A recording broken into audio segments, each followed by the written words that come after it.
जी star news से आइए डालते हैं आज की मुख्य खबरों पर एक नजर। उत्तर प्रदेश कांग्रेस अध्यक्ष अजय राय कानपुर के जाजमऊ स्थित एमराल्ड गुलिस्तान में आयोजित सद्भावना बैठक में प्रधानमंत्री नरेंद्र मोदी के खिलाफ आक्रामक बयानबाजी की।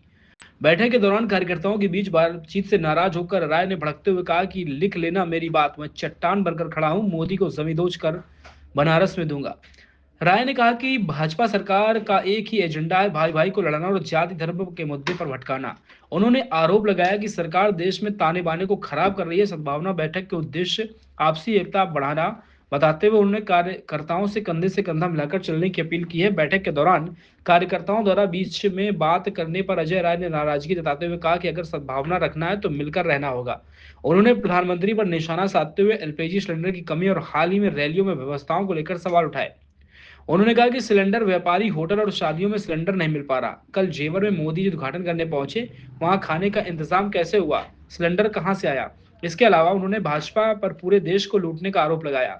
चुनाव से पहले किए गए एयरपोर्ट उद्घाटन का उदाहरण देते हुए दावा किया कि उनमें से 6 बंद हो गए हैं। अजय राय ने वादा किया है कि यदि कांग्रेस की सरकार बनी तो चमड़ा उद्योग को बढ़ावा दिया जाएगा। उन्होंने आशंका जताई कि वर्तमान सरकार में जाजमऊ का चमड़ा व्यापार भी गुजराती कारोबारियों को सौंप दिया जाएगा। कि इसका एक ही उद्देश्य है, सद्भावना हमारी बनी हो और हम सब लोग मिलकर एक भाव के साथ, जो कांग्रेस पार्टी की सोच है, एक दूसरे के साथ भाईचारा, हिंदू मुसलमान सिख ईसाई जैन बौद्ध सब लोग मिलकर काम करें, देश के अंदर एक सद्भाव रहे, समाज मजबूत हो। और निश्चित तौर से जो आज भाईचारा खराब करने का प्रयास भाजपा कर रही है, ये न कर पावे, कांग्रेस निश्चित तौर से इस पर प्रयास कर रही है। हम सबको जोड़कर लेके चल रहे हैं। आज हमारे हाजी मलिक साहब ने यहाँ पर सद्भाव मीटिंग रखी थी, मैं इनको धन्यवाद देना चाहूँगा। और निश्चित तौर से कांग्रेस पार्टी इस पर आगे बढ़कर सबको, समाज को एक साथ जोड़कर काम कर रही है। सिलेंडर की दिक्कत है, कांग्रेस सिलेंडर जो व्यापारियों को मिलता है, व्यापार के ऊपर हो रहा है, वही जो लोग शादियां नहीं कर रहे हैं उनको सिलेंडर नहीं मिल पा रहा। क्या बोलेंगे? नहीं, आप देखिए, व्यापारियों को नहीं मिल रहा है, जो होटल वाले हैं, शादियों में नहीं मिल रहा। कल मोदी जी ने इतनी बड़ी रैली की, वहां पर सबको कैसे भोजन मिला, कैसे वहां पर लोगों को पूरी सब्जी कल बांटी गई जेवर एयरपोर्ट के उद्घाटन के अवसर पर। वो कहां से व्यवस्था हुई, कहां से वो गैस आया? उनके लिए गैस है, शादी विवाह के लिए नहीं है, बच्चियों की शादी के लिए नहीं है, गरीब व्यापारियों के लिए नहीं है।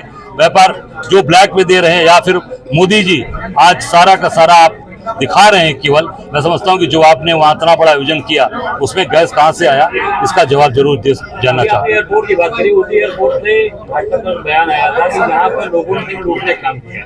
ये भाजपा ही विकास करा रही है। भाजपा तो पूरी तरीके से लूट डाला है देश को। आप उठाकर देख लो, 7 एयरपोर्ट इन्होंने 2019 में मोदी जी ने चुनाव के पहले उद्घाटन किया था, जिसमें कुशीनगर है, आजमगढ़ है, चित्रकूट है, अयोध्या है। इसमें 6 बंद हो गए। केवल अयोध्या में चल रहा है एयरपोर्ट, वो भी एक जहाज केवल दिल्ली की चल रही है। पूरी तरीके से वो आज उतने हजारों करोड़ रुपए जो एयरपोर्ट में लगे हैं, किसका पैसा है? वो पैसा बर्बाद हो रहा है। उसका जवाब आप लीजिए मोदी जी से, भाजपा से। बिल्कुल तैयारी है, डंके की चोट पर सरकार बनाएंगे। आपकी सरकार आएगी, निश्चित तौर से जो इनको सुविधाएं चाहेगी आज लेदर चमड़ा उद्योग के लोगों को, क्योंकि ये हजारों लोगों को यहाँ पर रोजगार देते हैं, काम देते हैं। हमारी सरकार है कि हम पूरी तरीके से इनको सहयोग करेंगे, ताकि आम आदमी, गरीब आदमी पलायन न करे, उसका रोजगार चले।